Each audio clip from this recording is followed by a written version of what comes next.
A partir de agora, na Unesp FM, Observatório do Esporte.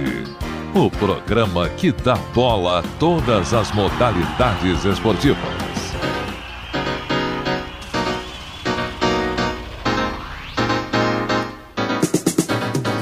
Olá, ouvinte da Unesp FM.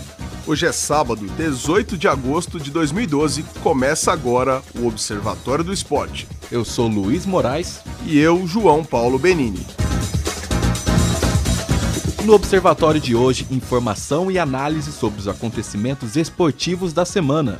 Confira uma reportagem sobre o incentivo ao esporte universitário no Brasil. Conversamos com o tenista bauruense Pedro Scocuglia e com o professor de Educação Física da Unesp, Márcio Pereira da Silva. Esses assuntos você acompanha agora no Observatório do Esporte. Aqui no Observatório, a informação vai além das quatro linhas. Hoje integram a mesa do programa Zeca Marques, Tuca Américo, João Paulo Benini, Carlo Napolitano e eu, Luiz Moraes. E vamos começar aqui ouvindo os destaques que cada um trouxe aqui para o Observatório do Esporte de hoje. Começar com Zeca Marques, o que você tem para destacar hoje, Zeca? Bom, grande abraço a todos os ouvintes do Observatório do Esporte, aos meus amigos de mesa. Vou falar sobre cobertura olímpica das televisões fechadas no Brasil. Vou falar sobre algumas questões que a gente discute muito aqui, o investimento do governo federal no esporte, quais os limites e quais que deveriam ser as características disso. E vou comentar um pouco a vinda do Neymar de jatinho na última quarta-feira para poder jogar pelo Campeonato Brasileiro em Florianópolis, pelo Santos contra o Figueirense. E você, Tuca, o que você trouxe aqui pra gente? Saudações, amigos do Observatório, aqui da mesa, né? Tem alguns temas pra gente discutir, não são propriamente vaias ou aplausos, né? Mas a questão da Globo não querer elevar nenhum narrador ao estrelato, né? Nas partidas de futebol, nas transmissões de eventos esportivos, o número de campeonatos de futebol transmitidos pela TV aberta e fechada. Lembrar que na última sexta-feira foi o aniversário do Nelson Piquet. E falar um pouquinho sobre o vôlei e nosso amigo marqueteiro Túlio Maravilha. E temos uma estreia no Observatório do Esporte aqui de hoje. Carlo Napolitano, o que você tem aqui para trazer pra gente hoje de destaque? Olá, obrigado pelo anúncio da minha presença. Eu queria fazer um aplauso à campanha geral da delegação brasileira nas Olimpíadas, pelo resultado, não só em relação às medalhas, mas assim, a campanha geral de todas as modalidades, e um destaque especial ao vôlei, que obteve de 6 medalhas, 4 conquistas. Nosso amigo Carlos já chega querendo ocupar espaços ocupados.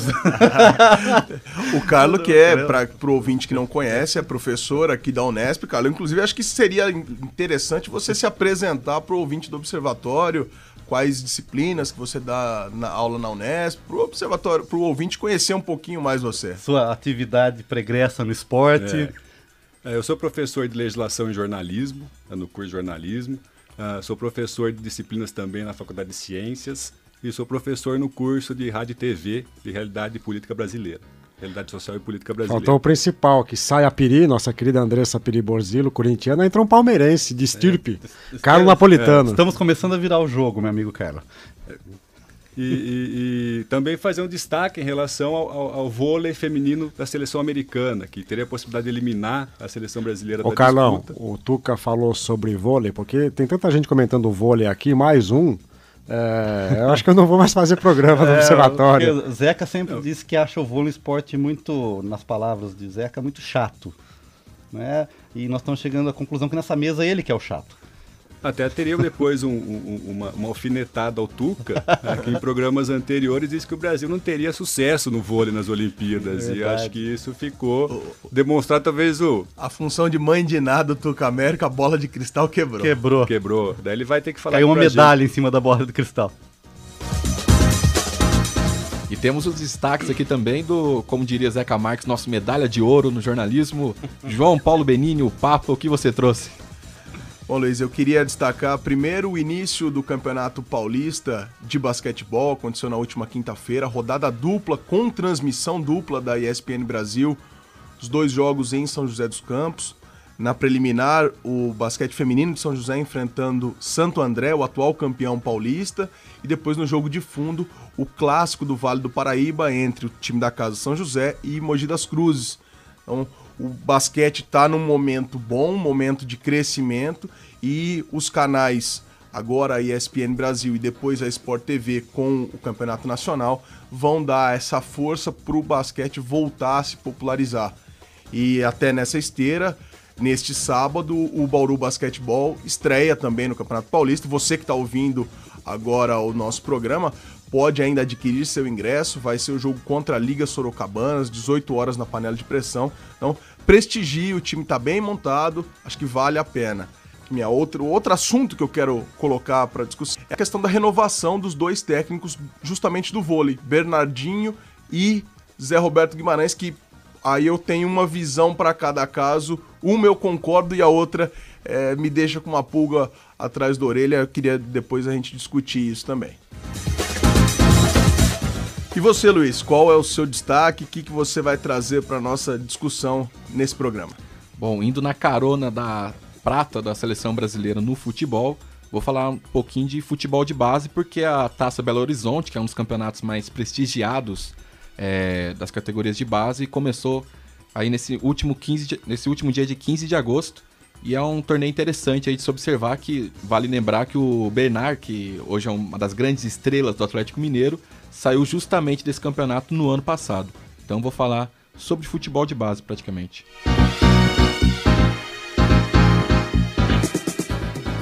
E vamos começar agora a aprofundar nas considerações de Zeca Marques.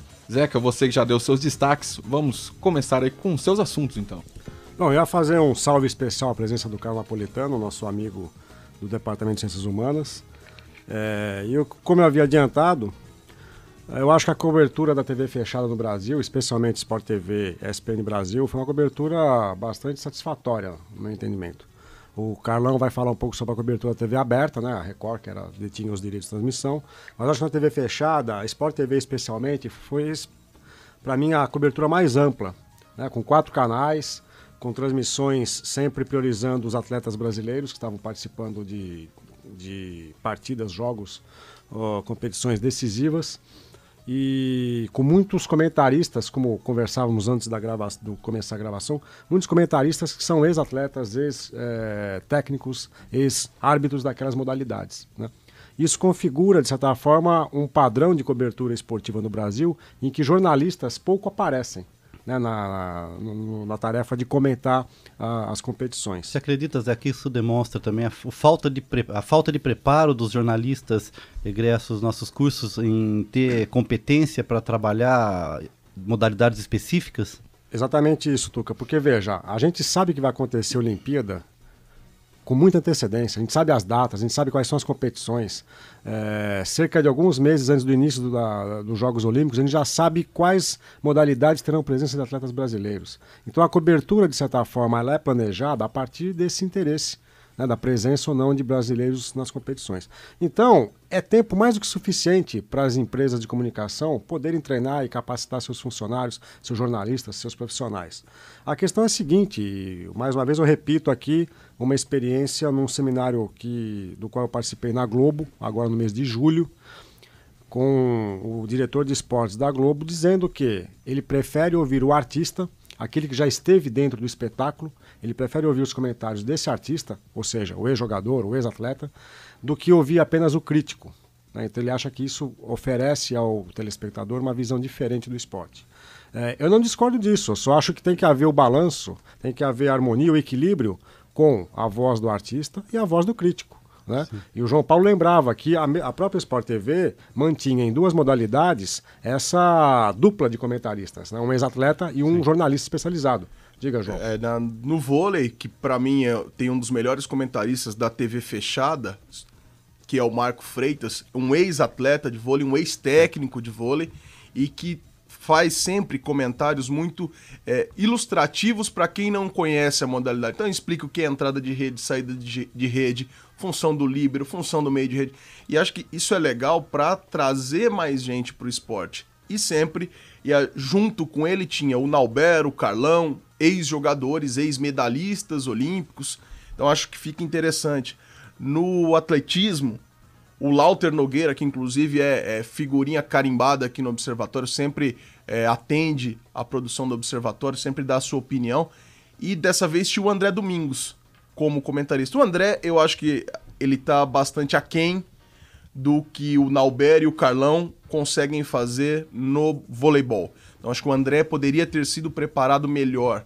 Inclusive quando a atleta do 4%, de forma errada se pronuncia, fala até um palavrão durante a transmissão ao vivo na Sport TV, o André quer dar uma lição de moral em cima da atleta. Acho que não é por aí, não é o caso de dar a lição de moral.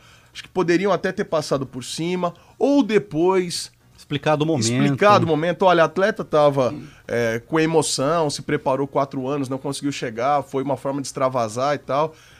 Isso não é o recomendado, mas de qualquer forma acho que o André ainda precisa de mais cancha para poder comentar uma Olimpíada.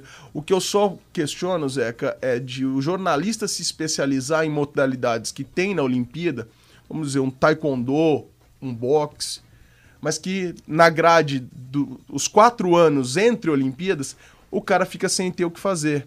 Então ele teria no dia a dia. E aí fica um mercado muito restrito para ele. Então, para o jornalista, o contraponto, fica difícil se especializar em modalidades, vamos dizer, que não tem o destaque que tem o futebol, o vôlei e o basquete. Eu acho que isso é um contraponto que a gente tem que fazer também. Mas eu acho que poderia haver uma especialização assim setorial. Então, um especialista no atletismo, como o Lauter Nogueira. Um especialista em esportes aquáticos, que na verdade é como estão organizadas as confederações. Um especialista em lutas. Não é só o taekwondo, é o judô. O judô é o esporte mais medalhado em todas as Olimpíadas, o Brasil tem medalha. Então judô, luta greco-romana, taekwondo, boxe, né? E eu acho que falta um pouco o trabalho de treinamento e capacitação desses profissionais, né? E, independentemente disso, eu acho que o André ainda trouxe acrescentou algumas informações interessantes à transmissão. Por isso que eu acho que essa dupla, né, um artista que esteve dentro do espetáculo, o André participou de 4 Olimpíadas, tem 2 medalhas olímpicas. É só para completar. Junto com o comentarista que foi capacitado para trabalhar com a comunicação, eu acho que isso dá um equilíbrio interessante à transmissão. Porque na verdade a gente está discutindo alguns esportes que não existe a transmissão. Então você não vai ter a pessoa mesmo, porque não existe transmissão regular disso. Então é uma situação meio esquisita. E talvez para a audiência seja interessante ter um ex-atleta, um ex-técnico pela emoção. Sim. A gente viu quando a seleção de vôlei ganhou, quando na ginástica olímpica o Arthur Zanetti ganhou, que a comentarista chorava compulsivamente, o Naubério e o Carlão chorando. Então acho que isso traz emoção também para... É um chamariz para a audiência. Com certeza. O público, de forma geral, gosta dessa transmissão mais emotiva, né? Eu particularmente não gosto, por exemplo, no vôlei de praia, a comentarista Sport TV dizendo a bola é nossa, vamos ganhar esse ponto. Ela não está no jogo, né? Sim, não é torcida. Não é? Então acho que às vezes tem que haver também um certo equilíbrio entre essa emoção e a torcida desenfreada. O Alexandre Oliveira, então, o repórter do vôlei durante as Olimpíadas, para você foi uma coisa que passou dos limites? Eu acho que para mim passou. Em alguns casos passa um pouco dos limites. Acho que tem que haver um distanciamento, porque é uma mediação de um evento, né, e um trabalho de comunicação, acho que tem que saber dosar, né? Bom, se a Sport TV, para mim, fez uma cobertura mais ampla e mais interessante, eu acho que a ESPN Brasil, mais uma vez, tem como diferencial a cobertura mais crítica, né? Então, assim que acaba a Olimpíada, a Sport TV mostra ali a cerimônia de encerramento e não há um debate sobre o que foi o evento e o que é o esporte no Brasil. E assim que acaba a Olimpíada, a ESPN Brasil traz o José Trajano fazendo uma espécie de resenha do evento. E ele, de maneira muito crítica, ataca o Ministério dos Esportes, diz que o insucesso, né, eu acho que o Brasil teve êxito nessa Olimpíada, mas que poderia ser um resultado muito melhor caso o Ministério dos Esportes não estivesse loteado e entregue a um partido político. Então, um jornalista que tem a coragem de dizer isso no ar, numa TV fechada, mostra o nível de autonomia e independência que ele tem para poder analisar o esporte. E a ESPN teve, durante as Olimpíadas, o programa Segredos do Esporte, que contava com Paulo Calçade, que a princípio é um jornalista especializado apenas em futebol. Ele não teria, a princípio, a ideia de comentar outros esportes, mas o Paulo Calçado, durante muito tempo, foi professor de jornalismo esportivo no curso de esportes da USP, em São Paulo. E ele tinha como convidada fixa a Kátia Rubio, que é uma professora também com longa pesquisa na área do olimpismo, do esporte brasileiro. E a cada dia havia 2 ou 1 convidado à mesa. E no último dia apareceram algumas coisas interessantes no programa Segredos do Esporte, no último domingo. Primeiro, a declaração de um assessor do Comitê Olímpico Brasileiro, que foi contratado e é pago para fazer assessoria para o COB, dizendo que, entre as conclusões dele, ele defendia a permanência dos mandatários, dos dirigentes do COB durante várias legislaturas, vários mandatos. Né? Então veja, o COB contrata alguém para dizer que o dirigente tem que permanecer 10, 15, 20 anos no COB, eu acho que então esse está recebendo a peso de ouro do Tucavérico. É meio suspeito, um pouco suspeito essa... Um pouco suspeito. E houve também o anúncio de que, na verdade, o dinheiro que vai para o COB é um dinheiro próximo do que os Estados Unidos têm em algumas competições, né? A verba que o COB recebe para algumas modalidades e que repassa para algumas federações é uma verba muito próxima do que os Estados Unidos investe em algumas modalidades. E aí o que o entrevistado dizia é que há um desvio enorme de dinheiro nessa passagem governo federal, COB, federações. Né? Então, quer dizer, a gente não vê isso na Sport TV, a gente não viu isso na Record. Né, essa discussão crítica do esporte a partir da gestão, da corrupção, e aí fica então uma lembrança ao trabalho da ESPN, que se não foi a cobertura tão ampla quanto a Sport TV, mostrou-se, como sempre, como de hábito, uma cobertura bastante crítica. E aí a gente falava sobre transmissão de modalidades esportivas na televisão, né? O Tuca lembrava do handball, que não é um esporte que a gente assiste. Eu acho que o grande problema do esporte no Brasil, um dos grandes problemas, é que o cidadão comum não vê na televisão aberta muitas modalidades, além das clássicas, além do futebol, além do vôlei, Fórmula 1, ocasionalmente o basquete. Então, como é que a gente vai capacitar o cidadão brasileiro para a prática de esportes olímpicos se ele não assiste isso no cotidiano? Então eu defendo... É complicado, porque, por exemplo, existe uma transmissão regular, por exemplo, de motovelocidade. Exatamente. Eu não vejo um esporte tão popular, tá? Do ponto de vista do público em geral. Lógico que no canal fechado, mas no próprio canal fechado poderia ter outras modalidades. O próprio handball pode criar uma cultura do handball, que é um jogo emocionante de se assistir. Como a gente vê até no próprio automobilismo, no domingo à tarde, passando Fórmula Picape, Fórmula Truck, já teve em outras épocas Copa Corsa, sim, na época que o Corsa chegou no Brasil, e isso tudo em TV aberta, Bandeirantes, Rede TV, sim. E talvez se tivesse o basquete, o voleibol transmitido mais, o handball, até mesmo lutas, judô, outras coisas, capacitaria o espectador a conhecer aquela modalidade melhor. Não, e tem que pensar do ponto de vista do patrocínio da modalidade. Se o esporte não tem visibilidade na televisão, ele não vai ter anunciante. Então se você está na televisão, mesmo com público reduzido, você acaba pelo menos excitando um pequeno grupo de empresários a investir, porque tem uma visibilidade. Agora, se o esporte não existe mediaticamente, a modalidade acaba morrendo. Mas Zeca, vocês falaram sobre a cobertura na TV fechada. Na TV aberta, pelo menos na minha visão, a Record deixou muito a desejar. Inclusive com a transmissão de modalidades pela metade. No último domingo, na prova do pentatlo, que o Brasil ganhou sua última medalha nas Olimpíadas, a Record mostrou o último terço da prova. Eu até fiquei zapeando entre a Sport TV e a Record e eu assisti um pedaço da escolinha do professor Gugu. Então, tudo bem que o telespectador não tenha o costume de ver determinadas modalidades, porque não foi capacitado para isso, mas de alguma forma a Record, e essa seria a minha vaia, né, eu já antecipo, a minha vaia seria uma vaia, a cobertura nesse sentido. O que você tem a dizer sobre isso? Aqui é o seguinte, uma TV aberta, ela não pode fatiar sua programação, incluindo muitas exibições de atividades esportivas, porque ela tem fatiada a verba publicitária para os outros programas fixos. Então, por exemplo, o programa do Gugu, o programa da Ana Hickman no domingo, o telejornal à noite, todos eles têm os seus espaços publicitários vendidos. E você não pode justificar para o anunciante, olha, o programa que você patrocina não vai ser exibido hoje porque tem a competição do atletismo, porque tem a maratona, né? Com a Globo acontece isso. Eu acho que a Globo teria muito mais audiência no sábado à noite se colocasse competições esportivas do basquete, do vôlei, do que apresentar um programa de comédia, um programa de humor pouco engraçado, aliás. Agora, há anunciantes que se interessam por aquilo e pagam para aquele programa. Então, como é que a Globo vai modificar a sua grade? O que ela faz? Aí ela coloca a final da Superliga de basquete e de vôlei no sábado de manhã, que é um horário meio morto, né? Então, o basquete e o vôlei, que nunca jogam de manhã, quando vão fazer a final do Campeonato Nacional, tem que jogar na manhã do sábado. Então, é uma questão de interesses dos anunciantes que têm os seus espaços fatiados na programação TV aberta. Na fechada, nos canais esportivos, como eles só transmitem esporte, eles podem adequar a grade da maneira como lhes convém. Diga, Tuca Américo. Não, é que existe também a programação, uma grade local, que também tem que ser negociada, além de tudo, né?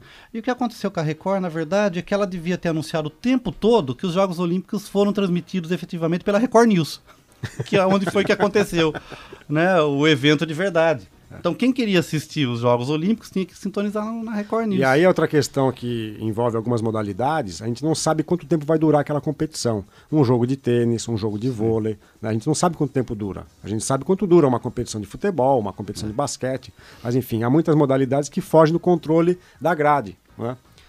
Mas, dentro dessa discussão, eu acho que um ganho para a população brasileira, para o cidadão brasileiro, para o telespectador, é se as TVs públicas, TV Brasil, as TVs educativas, transmitissem esses grandes eventos que estão nas mãos de empresas privadas, né, ou Record, ou Globo, transmitissem com o sinal recebido dessas emissoras. O que acontece, por exemplo, na Argentina. Né, o futebol para todos, não numa estatização do esporte, mas que quem não tem acesso à TV fechada pudesse acompanhar essas modalidades nas TVs educativas e públicas de cada região. Por legislação na Argentina, por exemplo, se o jogo de basquete, se o terceiro medalha, disputando medalha, que a Argentina perdeu para a Rússia. Se o governo entender que aquilo é de interesse público, ele passa na TV pública. Seria uma função social da função transmissão. Sim, porque é de interesse público. É em Portugal, do seu país disputando uma medalha olímpica. Em Portugal, por exemplo, a RTP foi a primeira televisão portuguesa, né? O modelo europeu é de criação de TVs públicas e depois vem os grupos privados. O Brasil tem um modelo norte-americano que a primeira televisão foi privada, TV Tupi. Né? Então o modelo brasileiro é o do privilégio das estações particulares privadas em detrimento das públicas.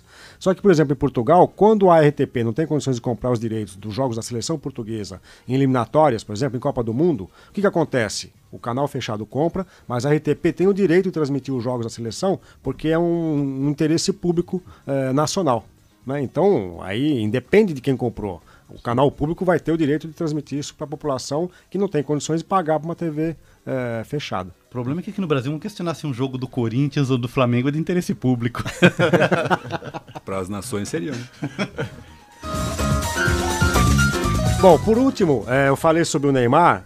O Juca Kfouri, na quinta-feira, fez um texto no blog dele, bastante interessante, dizendo que estavam querendo quebrar o Neymar, porque o Neymar disputou a decisão da medalha de ouro no último sábado, né, na Inglaterra, em Wembley, Londres. Depois viajou para a Suécia para disputar um amistoso entre Suécia e Brasil na quarta-feira à noite. E no mesmo dia pegou um jato para chegar a Florianópolis na quinta-feira e participar do jogo do Santos contra o Figueirense. Jatinho luxuoso. Aí é interessante que o Neymar publica uma foto no seu Twitter dando risada, deitado ali numa poltrona. Na verdade era uma cama, né? Um jato bastante confortável. E aquilo destoava do texto do Juca Kfouri. O Juca Kfouri dizendo que não dá, por mais que o Neymar queira e ache que possa jogar, é um exagero imaginar que um jogador profissional, mesmo de 21 anos, possa ter tanta mobilidade e tanta participação em jogos seguidamente. Né? Concordo com o Juca, só que os fatos contrariam a teoria, porque o Neymar jogou bem, marcou um gol e foi responsável por dar a vitória ao Santos, que consegue ter um refresco aí, fugindo da zona do rebaixamento. Fizemos uma comparação similar na natação nos Jogos Olímpicos. O Cielo reclamando que não deveria ter nadado 100 metros e o Phelps que nadou tudo, ganhou tudo. Agora, o interessante é ver os comentários no blog do Juca Kfouri, porque é uma parte dos internautas dizendo: eu levanto às 6 da manhã, tenho que pegar ônibus, demora 2 horas para chegar no trabalho, vou chegar em casa a 1 depois de sair da faculdade, e o Neymar tá reclamando que pegou um jatinho para andar 14 horas de voo. Mas bom lembrar que é o segundo ano seguido que o Neymar tá fazendo isso, né? Porque ano passado ele nem teve férias, porque disputou o Sul-Americano Sub-20, que era classificatório para as Olimpíadas desse ano, em janeiro. Então, durante a pré-temporada, ele já estava jogando, Mas é curioso que mesmo ele não em condições físicas não tão apropriadas para se jogar, a qualidade técnica dele se sobressai, né? Porque ele chega joga na quarta, joga na quinta e na quinta-feira já decide o jogo. Olha, Luiz, eu vou te dizer que é um pouco da qualidade dele e da deficiência técnica da zaga do Figueirense. Que Também. É uma mãe, né? Ninguém marca ninguém e fica Mas tudo certo. o estrago maior foi feito no mês de maio e junho, quando ele estava estrupiado e não conseguiu jogar contra o Corinthians. Permitiu que o Corinthians fosse a final da Libertadores. Eu só falo uma coisa, uma hora o corpo cobra. E esse pode ser o grande problema pro Neymar. Tuca Américo, você que já tá com a palavra, os seus destaques, quais assuntos que você vai trazer aí pra gente poder debater um pouquinho. Vamos lá, então, rapidamente. Uma primeira nota que foi publicada na coluna Painel da Folha de São Paulo na última sexta-feira diz que a Globo não quer mais estrela na narração. Lógico que a gente tá falando do Galvão Bueno. Não sei se tem relação com o incidente com o Renato Maurício Prado. Creio que sim. Mas a ideia também é que a Globo, a partir de agora, segundo fontes que foram publicadas no jornal, diz que é dividir, né, esse filé, que ele chama de filé esportivo, entre 4 narradores: o Kleber Machado, o Luiz Roberto, o Luiz Carlos Júnior e o Milton Leite. E a estratégia não é somente gerar uma única estrela, mas não perder seus principais narradores para a concorrência. Porque é aquele que se sente desprezado, que só transmite os jogos lá de menor interesse, que eu nem sei quais seriam os jogos de menor interesse dentro da Globo, porque eles estão também no Sport TV, né? Então transmite lá a segunda divisão, a Copa do Brasil, que não tem visibilidade em nível nacional, né? Então acho que a preocupação é essa. E para entender um pouco essa preocupação da Globo, uma nota que saiu também no portal UOL, dizendo que as TVs brasileiras transmitem 20 campeonatos pelo mundo agora no segundo semestre. Então, quer dizer, existe uma demanda de narradores de qualidade. Então, só para ter uma ideia aqui, eu vou passar bem rápido, né, como locutor de jockey, os campeonatos que estão divididos entre 3 emissoras a princípio: a ESPN Brasil, a Fox Sports e o Sport TV. A ESPN Brasil vai transmitir 1, 2, 3, 4, 5, 6, 7, 8, 9, 10, 11, 12, 13, 14, 15, 16, 17 campeonatos de futebol.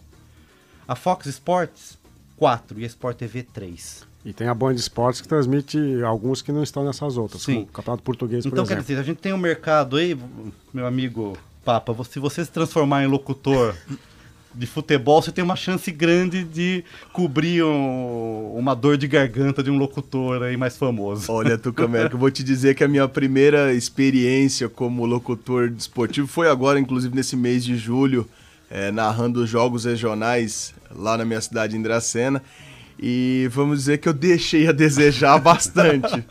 A gente pensa... Mas tem muita gente deixando a desejar no mercado. Você pensa a jogada, só que a palavra não sai na velocidade do pensamento. É uma coisa dificílima narrar futebol, narrar modalidades esportivas. E eu não imaginava que era tamanha dificuldade. A gente costuma fazer a reportagem de quadra e narrar é muito mais difícil. Mas a sua narração não foi como essa do Tuca, narrando uma coisa de turf, não. Não foi. Segundo o pessoal da rádio lá que eu participei, ela tinha momentos acelerados e momentos mais devagar. Quando faltava o ar, era num passo de tartaruga. Não foi muito, muito bem avaliada essa narração, não. Tuca, apesar de ter falado que a aposentadoria do Galvão está longe, sim, mas ela já está anunciada para 2016. Tá anunciada. E será que essa tentativa de colocar 4 narradores para a transmissão dos jogos não seria já um reconhecimento de que o Galvão, goste ou não deles, ele é insubstituível? Ou será que você está fazendo uma conta que um Galvão vale 4 narradores? Está anunciada para a final da Copa, né, Carla? 2014 ou 2016? É a Olimpíada. Eu não sei, eu acho que a Globo, se o Galvão efetivamente se aposentar, eu acho que ele vai ter um contrato tipo do Boni, quando saiu da Globo. Que ele vai aposentar, mas vai continuar recebendo um belo volume de dinheiro para não poder migrar para outra emissora. Ou fazendo a crônica do Galvão. A crônica do Galvão. Ele já tem o programa Bem Amigos da Globo, alguma coisa assim. Ele já tem o Bem Amigos no Sport TV. Talvez ele acabe migrando ainda mais para o Sport TV, saia da linha de frente da Globo TV aberta e fique no canal fechado com o seu programa semanal, fazendo a Fórmula 1, que é uma coisa que a gente vê nele até mais prazer do que o próprio futebol. Então, talvez ele fique só em campeonatos-chave. E até pela idade a gente entende. Hoje mesmo ele tá assim, né? Ele tá só na Fórmula 1 e jogos da seleção, praticamente. Já, acho que os jogos da seleção ele vai deixar cada vez um pouco mais de lado. Muitos jogos o Milton Leite transmite. Também. E a Fórmula 1 ele tá transmitindo basicamente as corridas na Europa, né? Como ele mora em Mônaco, então ele dá uma andadinha ali. Não precisa nem de um jatinho para ir pro Neymar, né? No quintal de casa. Mas acho também caberia um aplauso aí pro Luiz Carlos Júnior, né? Que na quinta-feira, na quarta-feira da semana retrasada, quando o Brasil ganhou da Rússia nos 3-2, ele narrou num dia, em sequência, 8 sets. O feminino e o masculino. Então acho que isso aí ele merece um aplauso, um reconhecimento, e talvez ele seja o narrador aí que mais se aproxima. Eu quero conhecer o fonoaudiólogo dele, deve ser bom, né? Deve ser bom. Deve ser bom.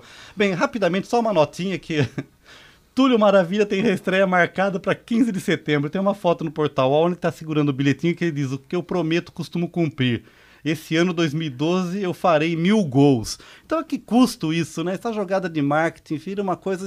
Isso é esporte? Não chega mais a ser... Isso tem um nome, isso é patético, Tucameri. Patético. Então, só uma lembrança... Mas ele vai fazer 1000 gols só em 2012 ou é o complemento? Não, o bilhete dá a impressão que é 2012. É o final, né? Ele tinha palavrado com o presidente do Botafogo, Maurício Assunção, que quando faltassem 7 gols, que foi sempre o número que ele usou, a não ser no Corinthians, quando ele usou a 12 por uma jogada de marketing da época, ele voltaria para o Botafogo para fazer esses últimos 7 gols com a camisa do Botafogo.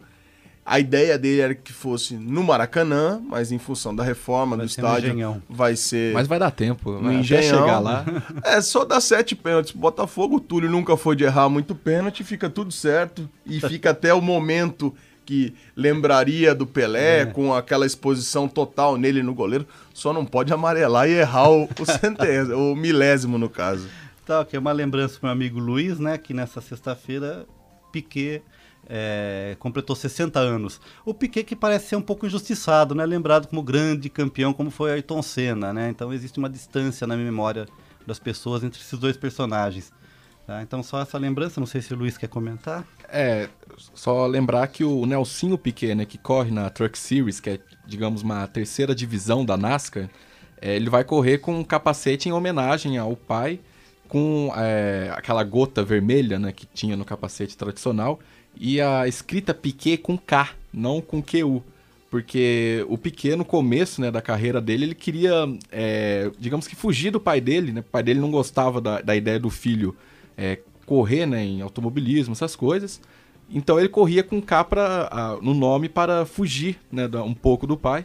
E a corrida vai ser, né, no sábado à noite para domingo, na Truck Series. O Nelsinho vai correr com o K aí, vai ser bastante interessante essa homenagem. Faz só diferença, Luiz, porque enquanto o Nelson Piquet queria fugir do pai, o Nelsinho Piquet não quer fugir do pai. Usa o mesmo nome, né, e fica sempre marcado como o filho do grande Nelson Piquet. Ele fugiu um pouco agora na NASCAR, que é o que ele tá fazendo certo, tá fazendo ali a sua base, porque ele tá na sua terceira temporada na Truck Series, mas a segunda completa, tá fazendo uma boa temporada, apesar de não ter vencido na Truck Series, venceu na Nationwide, que é a segunda divisão, curiosamente ele não pontua lá, mas ele venceu lá, já conseguiu 2 poles, então ele tá fazendo uma base interessante para quem sabe daqui a 3 anos chegar na Sprint Cup, que é a principal categoria da NASCAR, e fazer bonito, né? Não fazer tipo o Montoya. O Montoya foi direto para a Sprint Cup, daí ele fazia um showzinho ou outro numa corrida ou outra, mas ele nunca fica entre os 10 primeiros, entre os 5 ali na classificação final, porque não tem base. O Nelsinho tá construindo essa base para não ser desvirtuado um pouco do pai. O Barrichello tá sentindo um pouco ali, né, na Índia. O legal do Barrichello é que sai toda semana uma declaração dele. Não, porque se a Williams me recontratasse, seria um ganho para a equipe. Será que ele não chegou à conclusão que passou o tempo dele? E ele tá nos Estados Unidos, na Fórmula Indy, e já não tá tendo destaque. E a gente sabe que o nível da Fórmula Indy já é um nível abaixo da Fórmula 1. Bem abaixo. E ele não seguindo. E aí toda semana tem declaração do Rubinho dizendo que quer voltar para a Você acha que o Rubinho assemelha-se a um caso do nosso ídolo, do Fábio Fleury, diretor do programa, Rogério Ceni? O Rubinho, eu acho que passou o auge dele já há bastante tempo e o auge dele não chegou onde dele era esperado, que seria um título da Fórmula 1. Eu acho que o auge do Rubinho foi quando ele não estava numa equipe capacitada para vencer. Foi na Stewart em 99, que Era um carro ali, o 5º melhor carro. E ele fez um campeonato muito bom, apesar, curiosamente, o companheiro dele ter vencido uma corrida e ele não. Mas foi, tipo, na única corrida que o Johnny Herbert superou ele, o Johnny Herbert venceu. Mas o Rubinho, o auge dele foi ali em 99. Em 2000, conseguiu a primeira vitória, mas no ano não tão bom. Em 2001, ele já mostrou que não estava bem mesmo na Ferrari, com o melhor carro disparado, não ter vencido uma prova sequer no ano. Foi lamentável.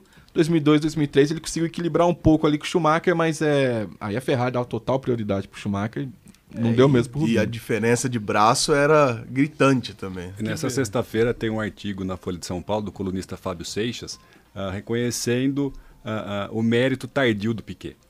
Numa comparação com o Ayrton Senna, que o brasileiro tem um apreço muito maior pelo Senna do que tinha pelo Piquet.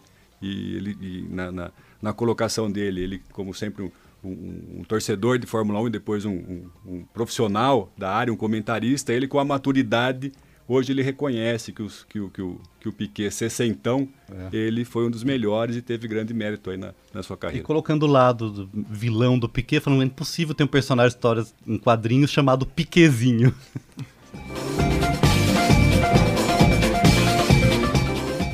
Vamos agora ouvir as vaias e aplausos do nosso estreante aqui, Carlo Napolitano. Diga aí. Eu queria fazer um aplauso geral para a delegação brasileira nas Olimpíadas, não só pelo resultado das 17 medalhas, mas pelos resultados em geral. Né? Na penúltima prova das Olimpíadas, na maratona, 3 brasileiros estavam nas primeiras 15 colocações. Isso eu acho que é um mérito do atleta brasileiro. Foi o primeiro não africano, o Marilson, né? Sim. Ficou em 5º. O Sasaki, o ginasta que ficou entre os 10, né? O basquete masculino, que depois de 16 anos sem participação acabou na 5ª colocação. Então acho que a participação no geral ela tem que ser destacada. A despeito do que o Zeca estava falando, inclusive do financiamento, seja ele público, seja ele estatal, seja ele da iniciativa privada. Eu acho que não se pode medir o resultado do desempenho de uma delegação somente pelas medalhas conquistadas. Eu acho que, no geral, a delegação brasileira merece um aplauso e os atletas merecem aplauso. Um aplauso especial ao vôlei, como eu havia dito, não também só pelos resultados, mas pela campanha em si. Pelo projeto, existe um projeto. Acho que ficar com ouro, com a prata, com o bronze é o detalhe, não é? E um destaque também especialíssimo para os técnicos, né? Tanto para o Zé Roberto, o único tricampeão olímpico, e para o Bernardinho, que é a 5ª Olimpíada consecutiva que ele consegue levar um time ao pódio. Então, seriam esses os destaques. E como vai a cobertura da imprensa em geral, a gente já conversou com a introdução do Zeca, mas eu acho que a imprensa teve uma pressão muito forte pelo resultado e pelo resultado de medalha. E transformar a competição num resultado prateado, bronzeado ou dourado. Então acho que para 2016 vai ser pior, viu, Carlão? Porque sendo uma Olimpíada no Rio de Janeiro, a cobrança por resultados, porque aí vão fazer uma comparação com o que foi a Grã-Bretanha nestes jogos, 3ª colocada, o que foi a China em Pequim em 2008, foi a 1ª colocada, né? Então a cobrança vai ser muito mais exacerbada, intensa, e não sei qual que vai ser a reação dos nossos atletas. Mas me parece que o objetivo é ficar entre os 10. Isso talvez... já foi falado, por sinal, numa cerimônia de recepção da bandeira olímpica aqui no Brasil, que foi uma grande brincadeira de mau gosto, né? Uma entrevista coletiva com 5 questões podendo ser feitas e com os veículos pré-determinados quem poderia fazer essas perguntas. Inclusive a ESPN, pelo tom crítico, foi alijada das perguntas, foi sacada, não pôde fazer as perguntas. Então, a questão de aumentar as medalhas, a quantidade de medalhas, ficar entre os 10, eu acho que é um pensamento muito pequeno. O COB e o Ministério do Esporte é que está preocupado em investir no esporte, e isso já teria que ter sido feito lá atrás para a gente colher os resultados em 2016. Nós não vamos colher os resultados em 4 anos, você não cria um atleta em 4 anos. E fica sempre nesse pensamento de ter a medalha, de estar bem no quadro de medalhas, e esquece que na base nós não temos mais praticamente esportes. E talvez seja essa a grande função do Estado. investir na base, investir na formação de atletas, de cidadãos, ao invés de financiar e patrocinar atletas de alto rendimento e que poderiam ser financiados pela iniciativa privada, com retorno de marketing e por diante. Mas o complicado nessa história toda, na minha visão, é a imprensa ter endossado algum sentimento da população, ou seja, o não alcançar o resultado, a medalha de ouro... Ou a medalha de ouro que se converteu em medalha de prata, isso ou bronze... ser frustrante. E aí, onde eu queria chegar é o sentido de tratar o atleta com um sentimento de gozação, que o cara amarelou, que o cara refugou. Ou seja, tem toda uma pressão, tem toda uma série de fatores que envolvem a atuação do atleta que talvez a imprensa não poderia endossar esse sentimento da população. Até eu cheguei a ver o manual de desculpas olímpicas, né? Quais seriam essas desculpas para a Olimpíada de 16. Né? Então, o sentimento talvez a população possa ter nas redes sociais, na discussão da internet, mas não através da mídia isso ser endossado. Eu vi muito isso, Carlão, no site UOL e na Folha de São Paulo, né, cujas coberturas sobre o esporte sempre tem essa tendência, a ironia, a pilhéria, a gozação, às vezes de bom gosto, às vezes de mau gosto. Né? O problema é que a própria imprensa cria expectativas ao valorizar alguns atletas. Então, por exemplo, no mês de junho, a capa da revista Gol, empresa aérea, a revista que é distribuída a bordo para os passageiros da empresa, a capa da revista Gol tinha uma matéria feita até por um amigo meu pessoal, Carlos Freitas, né, em que colocava na capa a Fabiana Miller, a Daiane dos Santos e a Jaqueline do vôlei. E a matéria era sobre as principais atletas femininas que poderiam disputar a Olimpíada. A gente sabe que a Jaqueline foi medalha de ouro, né, e a gente sabe que a Daiane dos Santos teve uma participação pífia, né, na altura do que ela já apresentou em mundiais, e a Fabiana Miller talvez seja o grande momento aí de decepção, né, de indignação da torcida, pelo fato dela não ter tido sucesso em 3 saltos, um deles sequer ela executou. Né. Então a própria imprensa cria expectativas e isso contamina um pouco esse juízo da opinião pública. Então a Fabiana Miller para mim é um grande exemplo disso. Ela era a favorita a uma medalha, se não de ouro, pelo menos de prata. Ela tinha marcas melhores que a Zimbaeva, a atleta russa, que é a detentora do recorde mundial do salto com vara. E concordo com você, às vezes a imprensa, para mostrar que é muito engraçadinha, faz essas brincadeiras de mau gosto, desrespeitando a imagem do atleta. E continuando o Observatório do Esporte aqui de hoje, João Paulo Benini com os seus destaques. Bom, como eu já tinha adiantado, na parte do vôlei, os 2 técnicos tiveram seus contratos renovados. Pelo menos já foi anunciado isso na imprensa. Em relação ao Zé Roberto Guimarães, acho que a renovação é correta.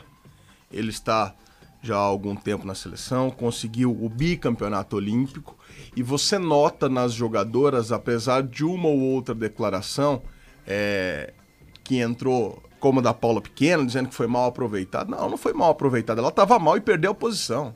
Isso é escolha técnica. A Fernanda Garay, que entrou no lugar dela, jogou para caramba. Inclusive, a final jogou demais. Então, acho que não é por aí. Jogador, se você ser utilizado ali dentro ou não, a jogadora precisa ter esse discernimento de saber, pô, eu não estava bem, por isso que eu perdi a posição.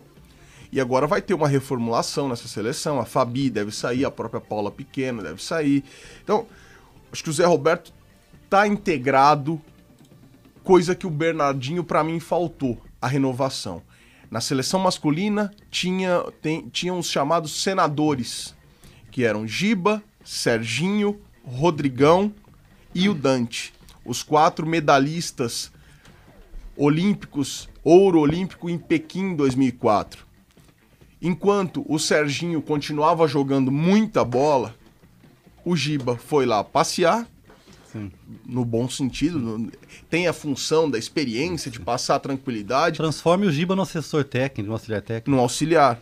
E aí, na hora que precisou do Giba, ele não estava fisicamente bem para entrar. E para mim, talvez tenha sido o maior erro a entrada dele para dar a chance do Giba jogar a final olímpica. Foi quando o Brasil se perdeu no 3º set contra a Rússia. Sim, foi um momento decisivo. O Rodrigão não jogou a Olimpíada. O Dante era titular, mas estava em precárias condições físicas, tanto que teve que sair na final e já não estava mais aguentando. Foi então, totalmente por sacrifício. Mesmo tendo uma boa safra de jogadores, o Bernardinho, eu acho que trabalhou muito mal esse ciclo olímpico. Então acho que o Bernardinho poderia sair e tem técnicos no masculino em condições de assumir a situação. Então acho que a CBV aí não mandou bem nessa questão de renovação com o Bernardinho. O grande argumento do próprio Bernardinho para não continuar seria preservar o levantador Bruninho, que foi realmente o melhor levantador, tá jogando bem. Então seria uma forma de até garantir que ele jogaria mais tranquilamente durante todo esse ciclo olímpico. Agora acredito também que teve falhas e erros enormes de convocação. Eu acho que ele quis dar a chance desse grupo fechar de forma honrosa, gloriosa. Esse grupo não precisa provar mais nada para ninguém. Ricardinho merecia ser chamado pro América? Não, eu estava sem condição física e técnica. Eu acho que apesar de ter jogado uma liga interessante, mas é diferente. E a gente teve o William aqui, que também não estava em condição física. O outro levantador, que eu esqueci o nome. O Rafael. Que joga no Trentino da Itália. Ele não aceitou a convocação, não quis submeter ao grupo. Então, acho que a questão de não levar o melhor time possível e também de pensar o seguinte: no horizonte que a gente tem dos próximos Jogos Olímpicos no Brasil, essa Olimpíada não seria tão importante. Seria mais importante dar maturidade a outros jogadores que não vão ter chance de jogar um circuito olímpico, um torneio olímpico. Então, acho que essa foi a grande chance, na verdade, que ele desperdiçou. Trazer a molecada para cá. E talvez ele ter convocado o Giba e o Ricardinho, ele acreditaria nas coincidências da vitória, da conquista de 2004. Ele ter levado o Maurício, um levantador em fim de carreira, e o Giovani. Talvez ele tenha colocado o Giba no finalzinho do terceiro set, que seria o match point, para estabelecer uma coincidência também com o Mundial, quando o Giovani sacou e fechou. Estou estupefato com o conhecimento de voleibol do Napolitano.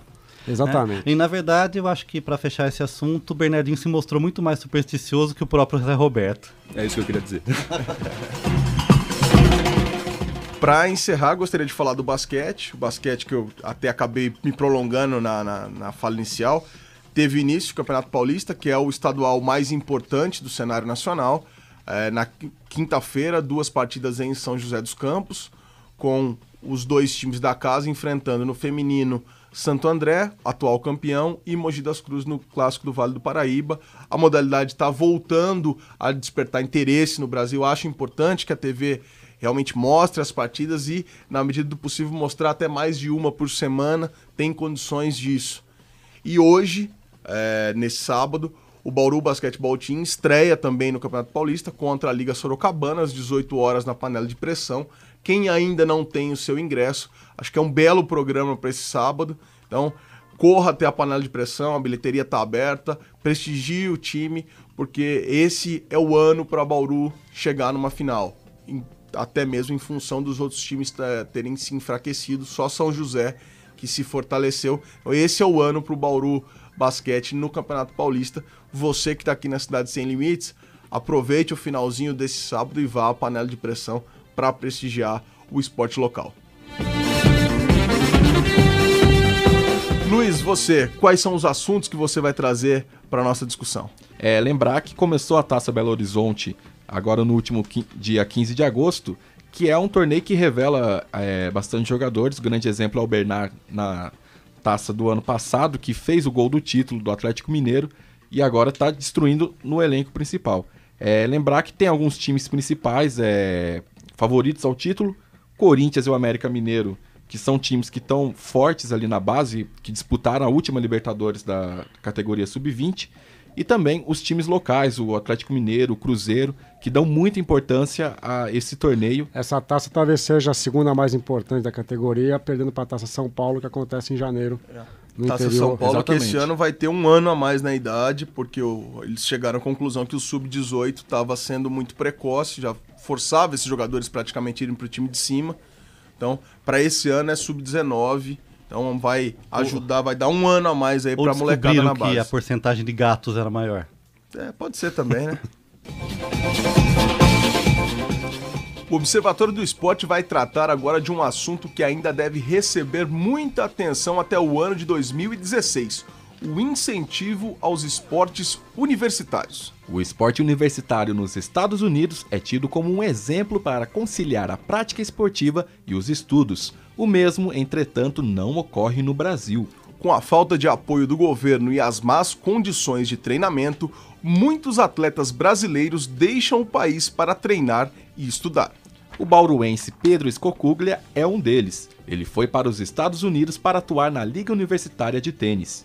A repórter Fabiane Carrijo conversou com Pedro, que destacou a falta de apoio por parte do governo brasileiro como o principal motivo de sua ida para os Estados Unidos. Infelizmente, aqui no Brasil, eles não têm um sistema muito bom, né, que faz com que a gente possa estudar e treinar e jogar os campeonatos. Não tem apoio, não tem patrocínio pra gente. Então eu coloquei na minha cabeça com 16, 17 anos, enquanto eu estava jogando os campeonatos profissionais, que eu queria ir jogar o tênis universitário para também poder levar os estudos, né. E então eu também tive que ter bons resultados no tênis, bons resultados na escola. Fiz o vestibular americano que chama o SAT e o TOEFL também, né. TOEFL, que é o teste para estrangeiros. Aí eu fui bem, consegui conversar com algumas faculdades, eles ficaram interessados por causa dos meus resultados como juvenil e como profissional. Aí eu resolvi ir para lá jogar a Liga Universitária. E o que mais te atraiu lá foi a oportunidade de estudo mesmo, para você não ter que escolher entre uma coisa e outra? Isso, foi com certeza, porque aqui no Brasil a gente não tem apoio, não tem uma liga pra gente jogar também enquanto a gente faz uma faculdade, ou até mesmo no colegial. A gente não consegue nem estudar no colegial se a gente quer jogar campeonato de alto nível. O campeonato de alto nível no Brasil começa segunda e acaba no domingo, né? Os campeonatos brasileiros, juvenis, americanos, os campeonatos profissionais, então fica complicado. E você recebe por isso na universidade?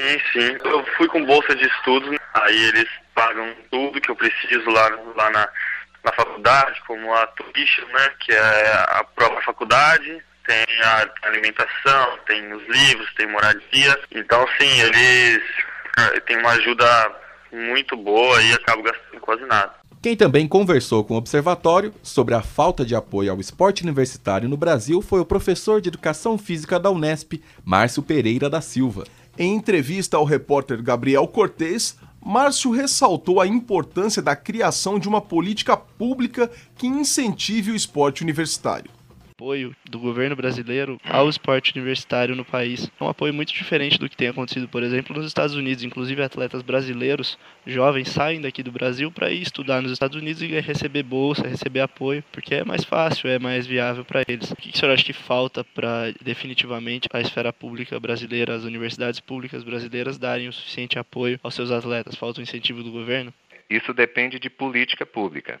Então, não adianta você incentivar medidas isoladas. Deveria haver um plano global destinado a esse objetivo e deixar bem claro qual o propósito final. A formação de atletas para representar o país em competições, mais especificamente em mundiais ou em Olimpíadas, massificar a atividade física para que, independente de potencialidade para uma determinada modalidade, as pessoas tenham a oportunidade de praticar atividade física, praticar atividade esportiva e dispor de uma boa qualidade de vida associado a isso, e aqueles que apresentarem potencial e tiverem condições de desenvolver isso, né, terem uma estrutura adequada para que aconteça. Então, o que eu percebo é que talvez não haja um plano global bem amarrado que considere todas essas etapas, né, uma proposta inicial de iniciação, dando suporte para que isso aconteça. Na sequência, essas pessoas entrando na universidade, que a universidade desse continuidade ao processo. Porque muitos atletas chegam para participar de competições dentro da sua idade universitária e, se eles estão em idade universitária, estão dentro de uma universidade, eles têm demandas também com a parte de formação profissional. Aí eles necessitariam de uma infraestrutura, né, e de um programa adequado que desse a eles o suporte tanto para a formação atlética quanto para atender as suas demandas com a formação profissional, com o curso, né, que cada um escolheu. No momento, eu não entendo que haja uma política nacional que dê suporte a que tudo isso aconteça. Agora, Zeca, Tuca, vamos ouvir a entrevista que o repórter Gabriel Cortez fez com o diretor administrativo da Confederação Brasileira de Desportos Universitários, o senhor Ricardo Moura, e depois eu quero saber a opinião de vocês. Você não acha que falta incentivo por parte de órgãos da esfera pública, de órgãos públicos do governo, para o esporte universitário brasileiro? Bem, não está no nível que nós gostaríamos. A gente sempre quer mais, né? Sempre pede mais, mas o governo brasileiro vem sim, apoiando de uma forma, como eu falei, a gente sempre pede um pouquinho mais, mas também o governo vem trabalhando sim. Depende do que incentivo você está falando. E o que seria esse mais? Ou algo mais que o governo poderia dar para o esporte universitário brasileiro? Um exemplo, nas universidades federais, por exemplo, melhorar o parque esportivo. Nas universidades estaduais, aí já é o governo estadual, né? Melhorar o parque esportivo.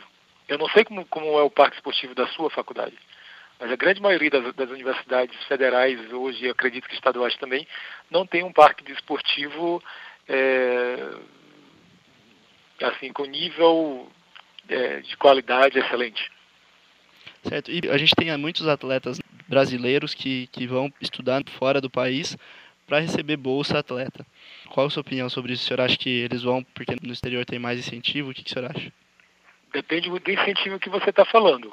A maioria dos atletas que saem daqui para estudar nos Estados Unidos não podem receber nenhum tipo de auxílio financeiro. A sua maioria sai para ter um padrão de treinamento melhor, a nível de estrutura esportiva, a nível técnico, melhores preparadores físicos, técnicos, etc. Mas financeiramente eles não têm como, eles não podem receber, isso é lei. E aí, Zeca, você achou que o discurso do Ricardo Moura, membro da Confederação Brasileira de Desportos Universitários, bateu com o do Pedro Scocuglia? Eu passo a bola para o nosso Carlos Napolitano, que foi atleta universitário nos Estados Unidos, o nosso Phelps bauruense. Carlão, o que você tem a dizer a respeito? Universitário não, na high school. Na high school. Terminei o colegial lá na Marymount High School, no estado de Ohio. E é importante observar que o investimento do esporte na escola americana não se dá somente na universidade. Se dá até no ensino fundamental. Quando eu fiquei lá, eu fiquei um ano, eu fiquei de agosto de 88 até junho de 89, eu participei de 3 campeonatos de modalidades esportivas. Eu participei de campeonato de soccer, no primeiro trimestre que eu estava lá, participei de campeonato de natação, e no final eu participei de um campeonato de remo. Né? Eu competia pela equipe de remo. E é impressionante como que as escolas tratam o esporte. O esporte é competição na escola americana. Então os caras estão habituados a competir. E além disso, há uma estrutura fantástica. Na escola que eu estudei, ela era uma escola pequena, né? Ela tinha um estádio de basquete, de vôlei coberto, é lógico. Tinha piscina aquecida, que é óbvio. Né? Tinha um campo de futebol com uma arquibancada que devia caber umas 2-3 mil pessoas para assistir os jogos. Os jogos estavam sempre cheios. Os jogos de beisebol, os jogos de futebol americano, os jogos de soccer, que é o nosso futebol. E o investimento é muito alto. Né? O orçamento para o esporte na escola que eu estava, anual, era de $700 mil. E foi feito um plebiscito para aumentar esse investimento para $1 milhão. Eu acho que nenhuma equipe do interior de São Paulo, nenhum clube tem um orçamento desse, tem uma estrutura dessa. E assim, os professores da escola, além de ter as suas atribuições de professor de matemática, de física, de biologia, eles também são técnicos das modalidades esportivas. E geralmente são ex-treinadores. Então, o investimento não é só na universidade norte-americana. O garoto americano, a garota americana já joga e já compete nas modalidades esportivas desde criança, desde 6, 7 anos eles já estão competindo. Então não há, talvez seja uma explicação por que eles não amarelam, né? Porque eles não refugam numa competição a nível mundial. Agora, Carlão, o que a gente tem que pontuar aqui é que os Estados Unidos não têm mazelas e deficiências estruturais como o Brasil tem.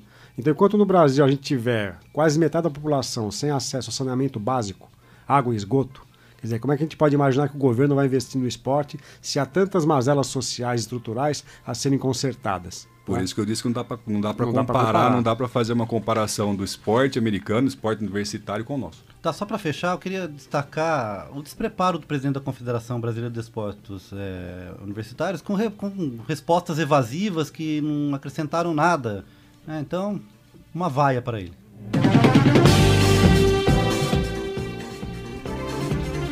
E diga-se de passagem, eu fui o artilheiro do time na soccer? Temporada no soccer. Só tinha perna de pau.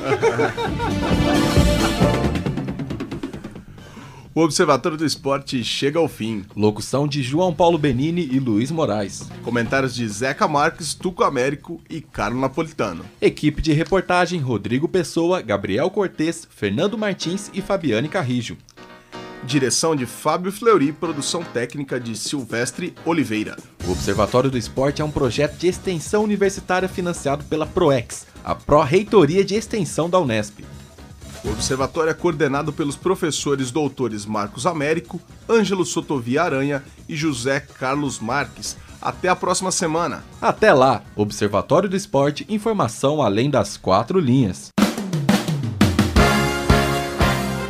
A Unesp FM apresentou Observatório do Esporte, o programa que dá bola a todas as modalidades esportivas.